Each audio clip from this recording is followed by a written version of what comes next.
How's it going, guys? I'm Danny, and if you've watched some of my videos, you know I go pretty in depth. I have a lot of pretty much intermediate to advanced level advice. But I've noticed a gap online of videos that show people the very basics. So maybe you've only played once, maybe you haven't played at all, or maybe you've played a couple times. This is all the way back to the basics, how to throw a golf disc.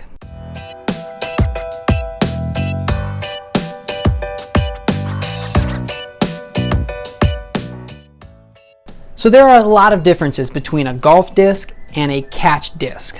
The biggest difference is the size. They're the same weight. They both weigh 174 grams, but this one is a lot more compact and it has a lot sharper edge. And what this does is it allows it to cut through air and it gives it better lift. So because golf discs have more lift, they like to fly lower. So to get a catch disc to fly straight, you want to throw it pretty high up in the air and let it float down. But if you throw a golf disc like that, it will curve immediately to the left and not give you very good results at all. So rather than throwing it up in the air, you want to generally aim pretty straight and try and get the disc as flat as possible out of your hand. Now, because golf discs are different than catch discs, golf discs have a lot more what's called gyroscopic stability. And because of this stability, golf discs curve when they fly. So it's important not to try and throw the disc straight right away, because that's really hard to do. So it's better to try and play the curve. Now there are two main throwing styles that actually curve the disc different directions. And that's what I'm gonna go over today. So the first style is backhand. For a grip, generally you wanna grab the disc with all 4 fingers and your thumb on top. And you want to grab it pretty firm. You don't want to grip it so much that the disc bends, but you want to have it, I like to say, about a firm handshake. You want to have a good solid grip on the disc.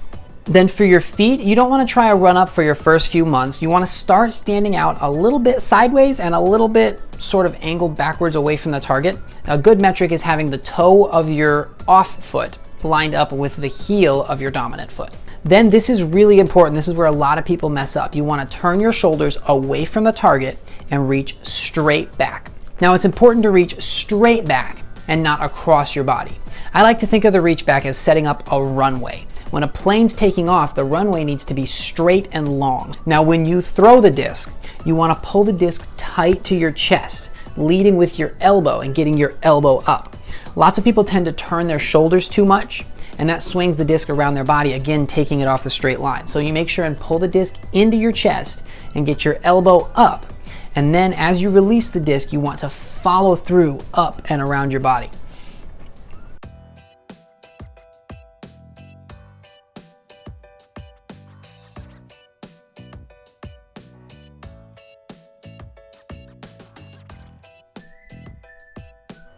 The other main throwing style is a forehand. Now the grip for a forehand is kind of funky to explain, but I'll give it a shot here. I like to say you make a finger gun and then you set the disc in the back of that finger gun. You want to put your thumb on top, just inside of the rim here, and then your fingers at the bottom, you actually want to turn them so they're facing more the rim rather than up. This is going to help get a cleaner release and a better flight out of the disc. You also want to sit the disc back in your wrist. You want to load your wrist backwards so that it has range of motion to power the disc forward.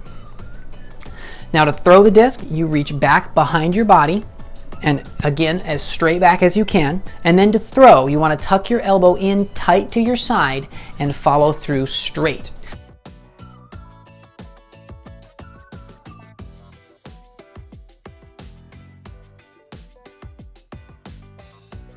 One of the big things you want to avoid as you release is rolling your wrist. This is a common habit from throwing baseball or football or tennis or however you make this motion, but rolling your wrist is going to cause the disc to wobble. A good way to avoid rolling your wrist is to think of having your palm up as you release. That's going to make sure your wrist is moving sideways and not flipping over. So moving on to putting. Putting is hard. People make it look easy, but it's a lot harder than it looks.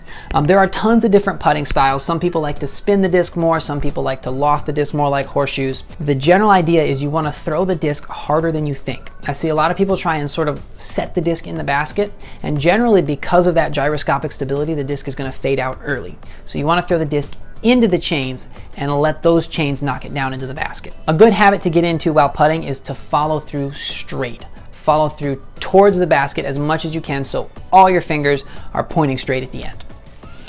And that's all I've got. This is a really brief, really quick running through of the backhand and the forehand shot. If you like this video, check out my channel. I've got lots of videos like this that go more in depth to the backhand, but maybe just go play a couple rounds first and see what you think. If you guys like this style of video, let me know. I can keep doing them. I can do them on how discs fly. I can do them on flight numbers.